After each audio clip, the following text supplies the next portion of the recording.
So we've done functions, we've done lists, we've done iterations, iterating through a series of values. If it was a list and we iterated, we used a for statement for item in list.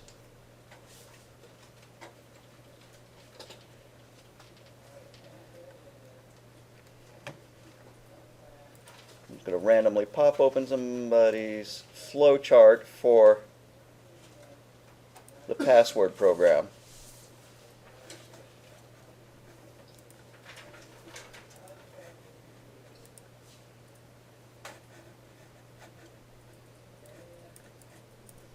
Ooh, maybe I'll open a different one. Not your fault. That's just how it decided to break that one up.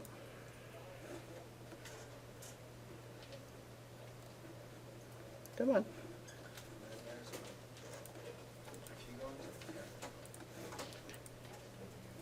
There we go. Here was the password flowchart.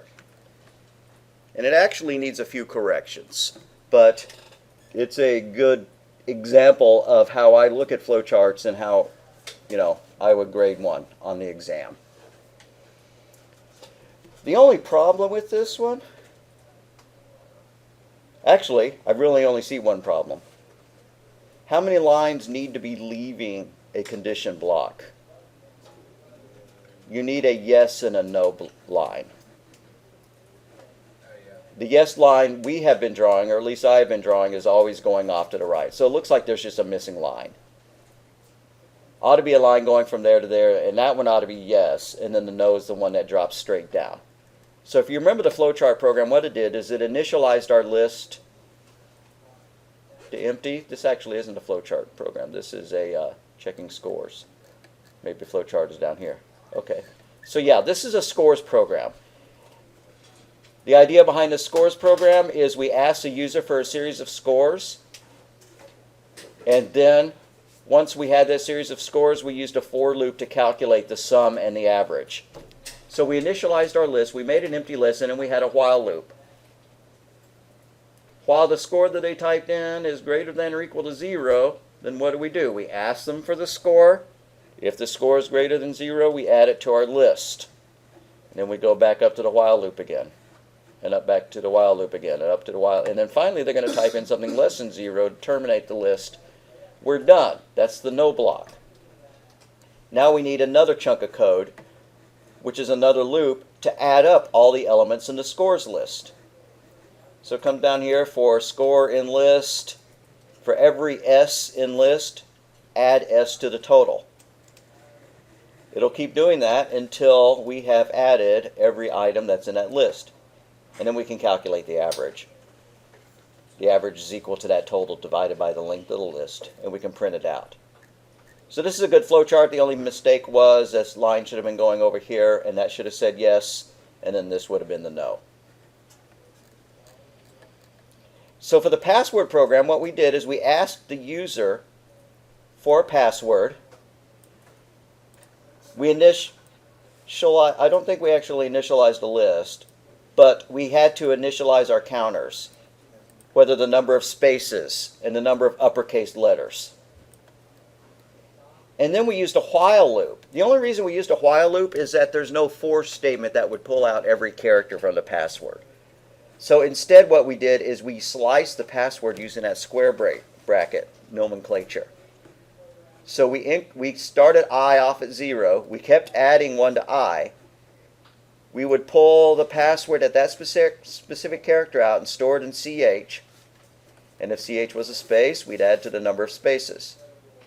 If CH was uppercase, we'd add 1 to the number of uppercase letters. Then we would increase I, because we have to increase our counter so that eventually this while case will become false.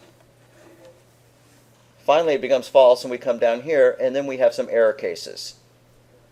Is the password less than 8? Yeah, it's a bad password. We have to print more than 8 or more characters.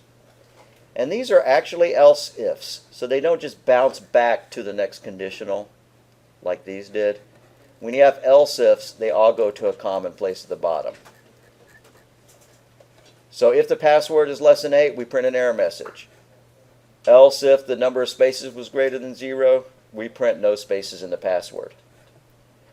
Else, if the number of uppercase letters was 0, print we need 1 uppercase letter. And if all of this wasn't true, then our final else is to print valid password. Then everything hooks back up at the end and we stop.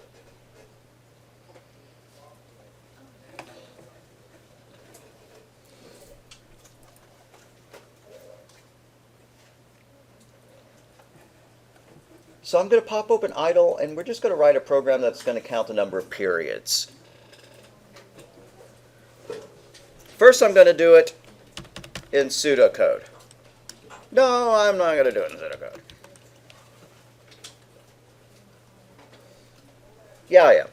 So since I'm doing pseudocode first, I'm going to start it off with 3 quotes. That's how you start a multi-line comment. Not 4 quotes, 3 quotes. Get string from user. That's what we're going to do. And then we're going to process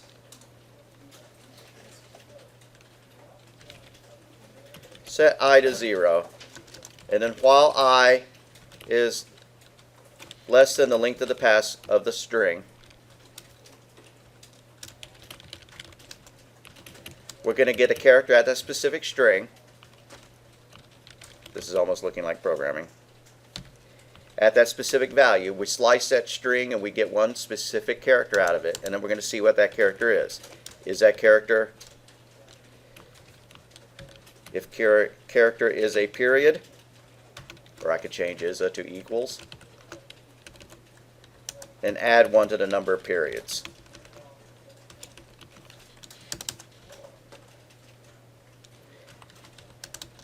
Then I need to increment my counter.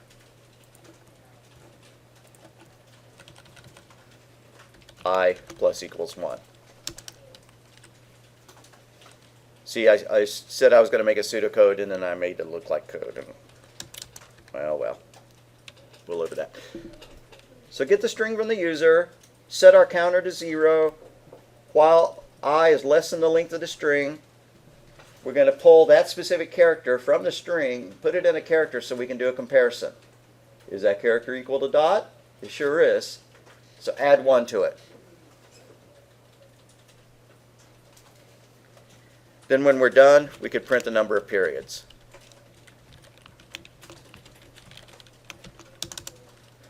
Now there is a problem with this code. Besides the fact that it's not pure Python, I skipped a step. I wonder if anybody can spot it. I say periods plus equals 1 here, but I never initialize it. I have to set number of periods equal to 0 because that's my accumulator, that's my tally, that's my total. So you need to initialize your counter if you have one, but you also have to initialize your total, your tally. So up here, I'm going to also set periods to 0.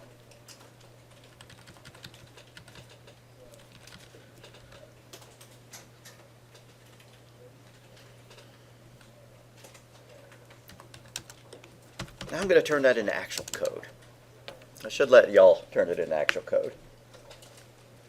I think I will. How do you get a string from user? That's going to be a prompt and input.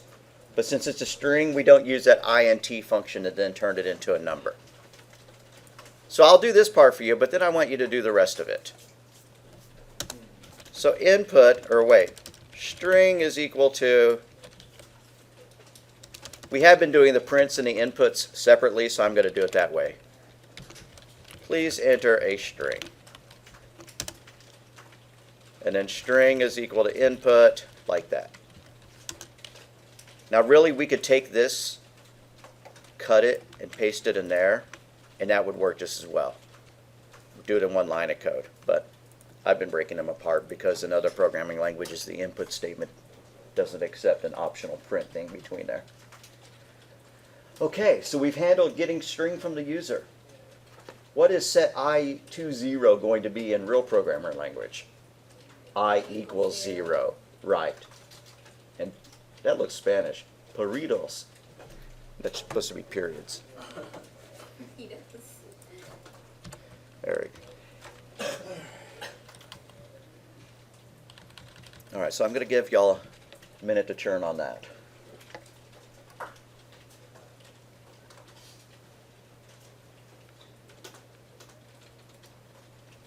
How do you get the length of the string? You're going to need to know that. So out here as a comment, I'm going to say that that's how you get the length of the string.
All right, if I'd asked you to do a flowchart for this, which is actually the kind of thing that's likely to show up on the exam, that's what the flowchart taken from this would look like.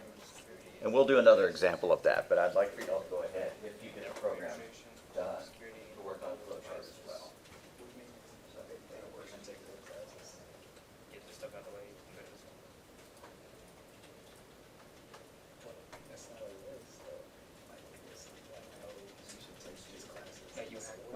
Oh, yeah, I know that. But I'm pretty sure, yeah, actually, I think that because my dad's third class is also. Yeah, I think that application changed.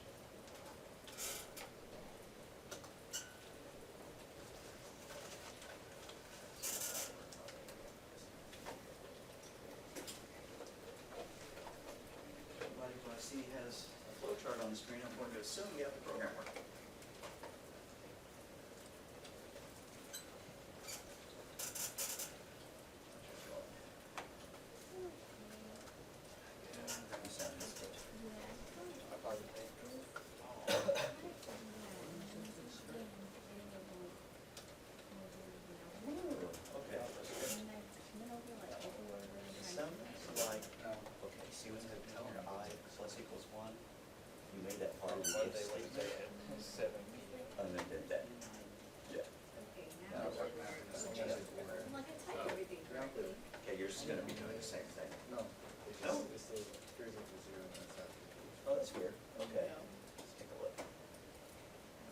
This needs to be, I'm surprised that actually worked. One thing we need to make this say, while I less than. Yeah. I use the word is. Go ahead and remove the word is completely. And this can't be indented because we want I to increase every single time, not just if it's equal to periods. That ought to work.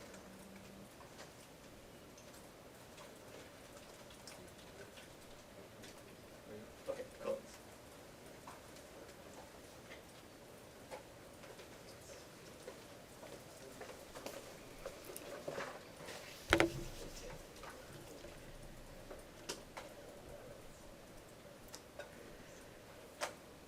So it's plausible that after we gave this program to our supervisor, or we thought about it a little bit, we might want to turn it in to a function called countPeriods. I don't want to interrupt drawing your flowchart in order to go over that. But think to yourself, what would be a good part of this to turn into a function? We would move a lot of this code into it, but a couple of things we would not. Would we want to put getString from user inside the function? Probably not, because the function is just supposed to count the number of periods. It's not supposed to get the string to begin with. So our function, after the oval, would probably encompass all of this code, but rather than printing the number of periods, it would just have a return statement.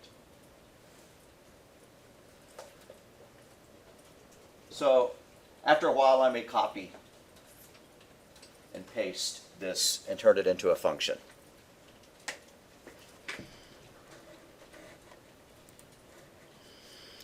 All right, since everybody's already got this working, I am going to turn it into code myself.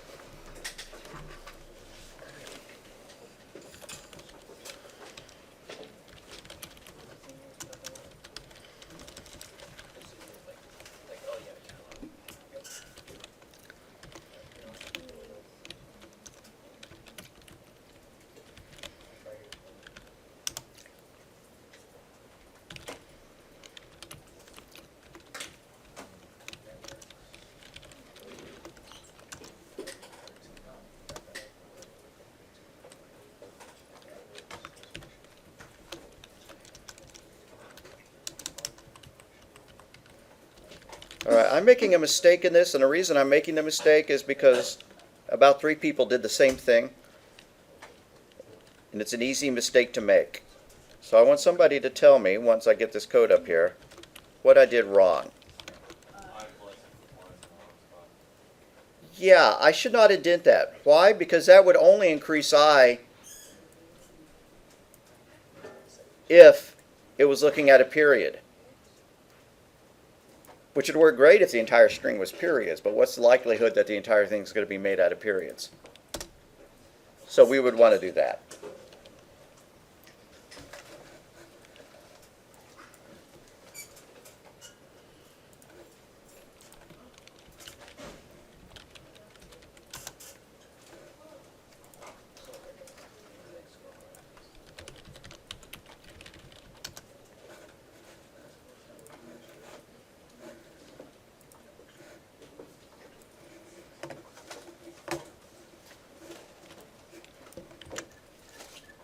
So after we have gotten our string, we want to call our function.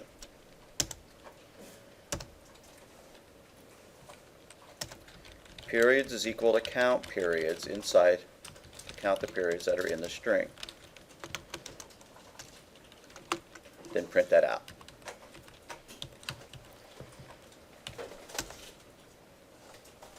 Is that code any better than what it was before? Not really. It does the same exact thing, but the thing is that since we put count periods inside of a function, if we need to call that code in more than one place, we wouldn't just copy and paste it. If we need to call that code in more than one program, all we have to do is move that function into that other program. We can reuse that code easily.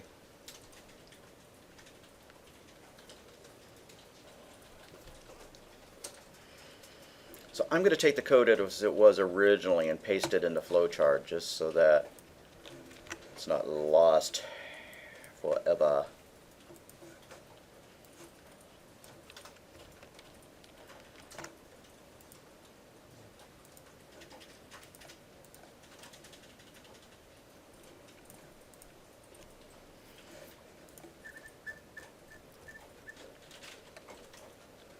Why did I add this return periods there?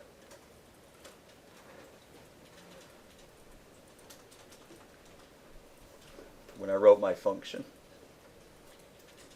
Because that's the value we're looking for. That's like the reason the function's Yeah, that's the reason the function exists, and if I don't have return periods, if I'm not returning any data, it's like you sent me to the store and I came home with nothing.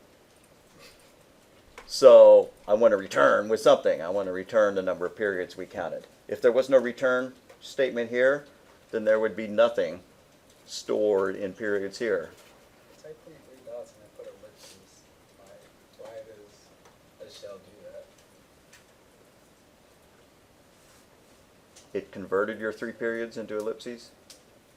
Word does that. Show me what you mean. Oh, weird. But I think the reason I did that is because you don't put the input, and you don't put this in the function. Yeah, so what's going on here is we have 2 chunks of code now doing the same thing. So we're going to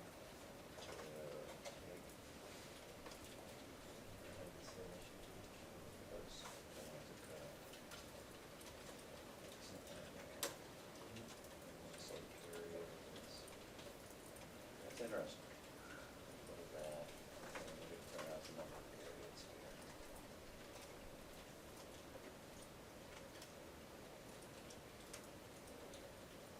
And since we have 2 chunks of code that are doing the same thing, we're just going to comment bulk out. There we go. That should work. Let's give that a try.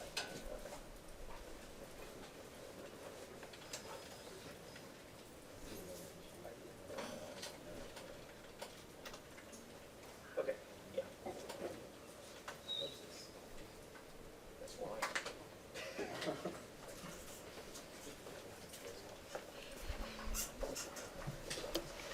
So the reason why I did this is just to get ourselves thinking back into the idea of functions. We kind of wandered away from that.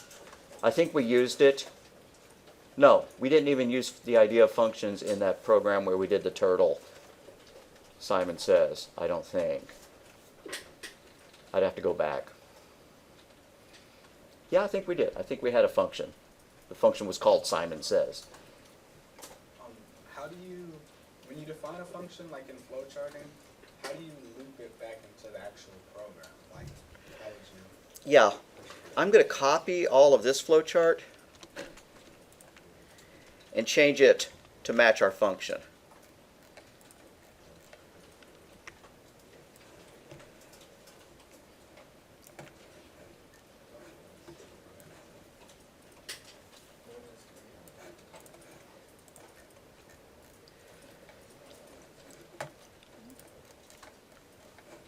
So instead of a start, I need that DEF. I need the name of the functions, and I need something inside the parentheses. Now our function did not get the string, so I'm going to comment that out.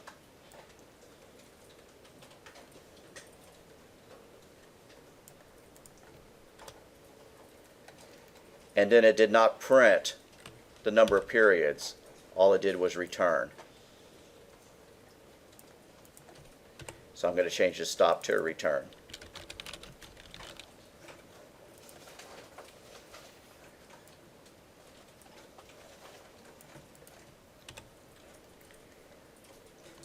That's how my function looks. Now when I want to call it, I have to have a separate bit of code with a start and a stop. So I'm going to put a start, and then I'm going to get the string from the user. And then I'm going to do a function call. Our function call, we use a different symbol. What's the symbol we use when we're calling one of our own functions? Predefined process. Yeah, predefined, the box with the vertical bars. So then we're going to do periods is equal to count periods, passing in our string. Okay. And then we would print our result. Oh, so the actual, when you're defining the function, it actually doesn't loop into the... Right, there's no lines. It's a separate entity. Okay.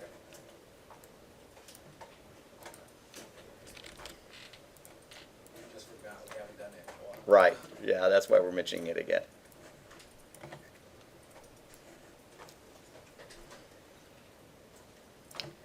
And then just to be pretty, I colorize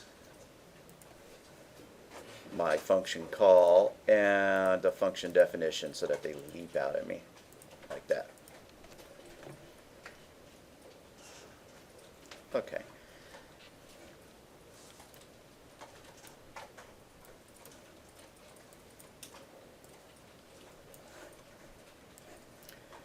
So now that I've changed it to a function, here's how I would change the flowchart to match. I don't particularly care if you modify your flowchart to match as well, but I want you to look at it, and on Monday we'll do another one where you do have a function that you define. I didn't know they go in terminal blocks. I thought they went in process block. Or the defining the function. That goes in Yeah, define goes in a, terminal? the DEF goes in a terminal, the return goes in a terminal, but then when we call it like that. Okay.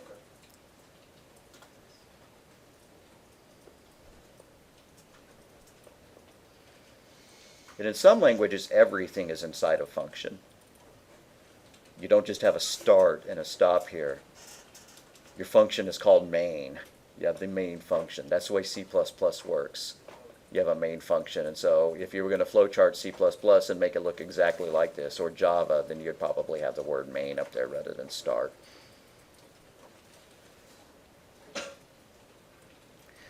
All right, are we all happy enough with our drawings, or are people working on turning it into a function or what? I kind of ran off the rails here, so I'm not sure what I made y'all do. Okay, y'all are okay, cool.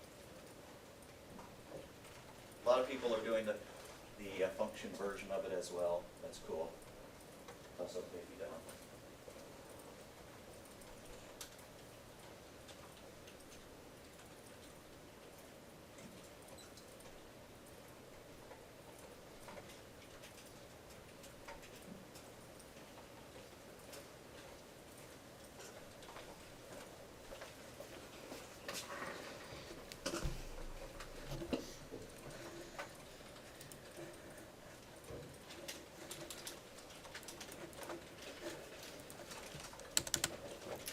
Now I misspelled the word for. I spelled it like a number. That was kind of dumb. What's a for loop look like to print through the books? I'm going to use the word for, and then what goes here? Any variable. Any variable name. X. How about B? And then the word in.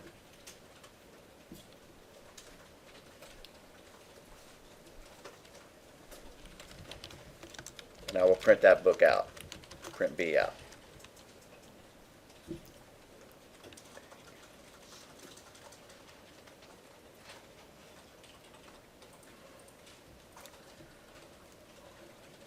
Now I want to see if Bambi is in that string. I believe the syntax for that is going to be if Bambi is in our books list, then print I love Bambi except for that one part. Except for that one part.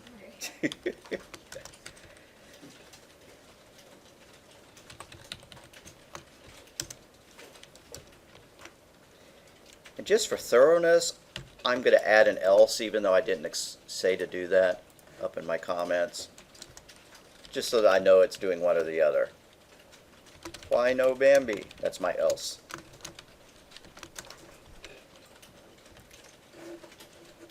I may have mangled that syntax, in which case I'll find out really quickly. Oops.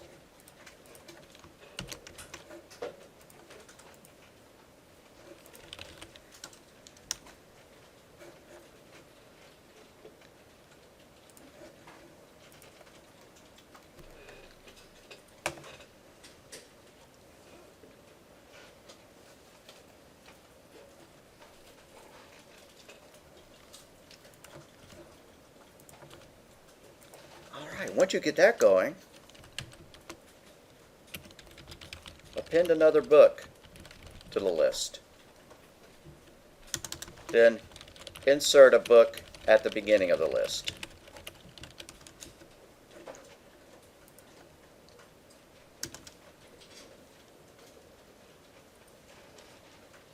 And then lastly, create another variable called toBooks and set it equal to the first 2 books in the list using the slice nomenclature, the square braces.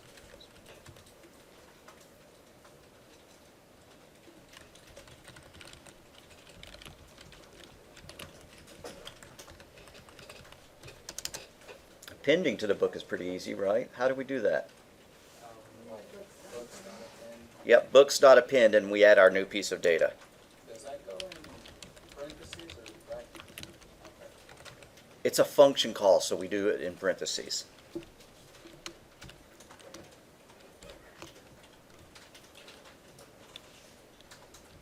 Horton, here's a who. There we go. Now I'm going to insert a book at the beginning of the list. So we're going to use .insert, but we have to specify a position. So books.insert. And since I wanted it at the beginning, I wanted it at position 0.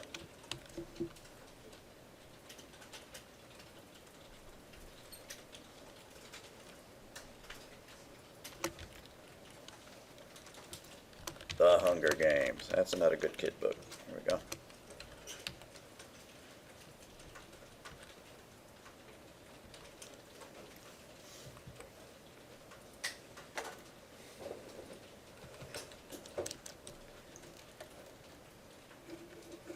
So now I want to create a variable called toBooks that has the first 2 books in the list. So toBooks is equal to books, and how do I slice it to get the first 2 values? And there's more than one answer, so But 0 to 2. 0:2 will do it. I could also, except it's not a colon. Yeah, it's not a comma. You said colon, and I typed comma. My mistake. You could leave off the 0 and just make it :2. Weird but true. And now let's print out our book list all in one line, and then let's print out 2 books just to make sure it worked. Would that print out for everybody? No, No, because this slice takes item 0 and it takes item 1, but it leaves off 2. The way you read this syntax is starting at that one and going up 2, but not including. not including, okay. And very good question, because that's confusing. The way that I think of it more is I just take the difference between these numbers. So starting at 0 and going 2 spaces. So if I wanted the second and the third book, I would make it 1:3, because 3 minus 1 is 2. So that would still give me 2 books, but starting at the second next position.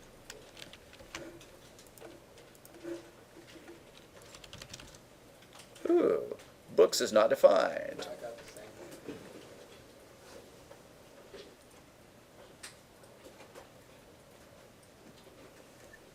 I think I put this in the wrong place. Where's my books code? Did you put 2 equal signs next to it? Okay, that's where I missed that. Okay. I put all of this code above the place where I actually defined my books. I need to scroll down, find where I had defined my books. There's my question. Now I can do that.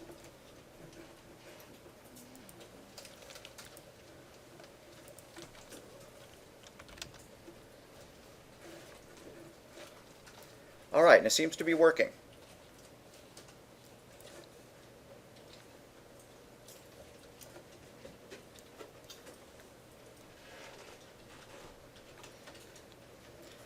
So printed out the books, Curious George, Cat in the Hat, Bambi, Jaws. It found out that Bambi was in the list using if something in something. We appended to the list. We inserted an item at the beginning of the list. We took a slice of the list. And y'all already know how to get the last element in the list. There are two ways, but one of them is far easier than the other. If I wanted to make a variable called last book,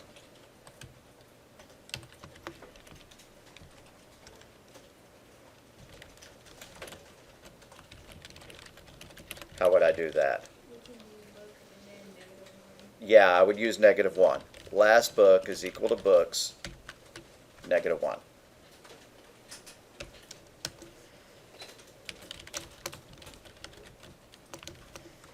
So when you're using slicing, you can specify just a single number, and you'll get just that single item out of it. Or if you specify two numbers separated by colons, you get a list. All right, let's make a Dropbox for this.